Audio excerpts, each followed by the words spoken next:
Hey, Christian philosophers on social media are all super excited about this clip from Matt Walsh because he gives an argument from consciousness.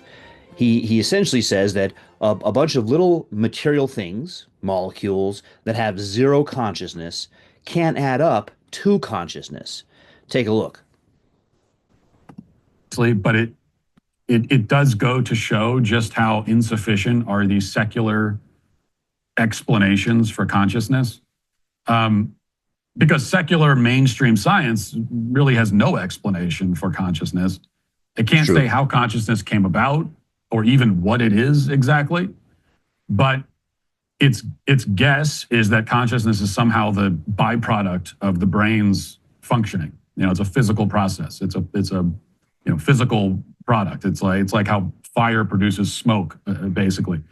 But the purely physical theory of consciousness has some major problems. I mean, for one thing, you're left with the kind of the fundamental problem of how a physical process could become aware of itself. And this is me nerding out now, and probably nobody cares anymore, but I'm just going to talk about it anyway. It's funny, it's called nerding. Because I find it very interesting. I don't know how you could not be interested Yeah, I agree. in the phenomenon of consciousness and Yeah. what exactly it is. And I think ultimately is what I'm getting at, that I think that when you talk about the proofs of God, and I think that there are many proofs that are quite compelling. This, to me, is the most compelling proof of all.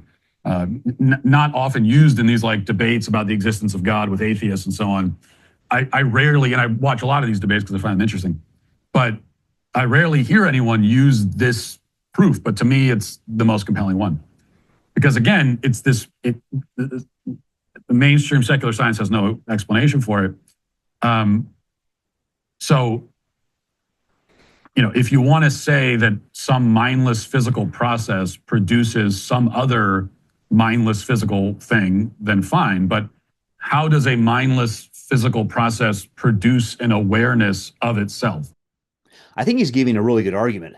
I can think of one response that he doesn't really cover here, which is called the emergent property response. And what that person would say is hydrogen and oxygen by themselves don't have the property of being wet. But when you put them together, you have H2O, water. Now, water has this new emergent property of being wet. So the person would say the molecules that make up your brain individually don't have consciousness. But when you put them together in this way to make the brain, consciousness emerges. I don't think anything Matt Walsh said directly addresses that, but what he said can be formulated to address that, which is that wetness, H2O, is still a property of material things. Wetness describes sort of how a material thing flows or takes the shape of a container, but consciousness isn't a material property that emerges like wetness can. Consciousness has to do with awareness. So, for example, and also being conscious of propositions like God is real, which is either true or false. And true and false aren't material properties either. They're properties about material things, but they're not themselves material.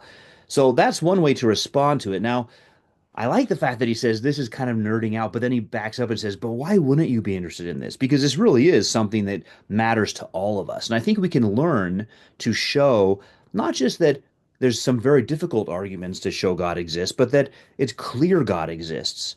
And we can show step by step that the alternatives to belief in God are without excuse. And that's some of what I make in my video content is showing not only does God exist, but it's clear to reason that God exists. And we can use our arguments like this to take out one step at a time atheist arguments. This one takes out pure materialism.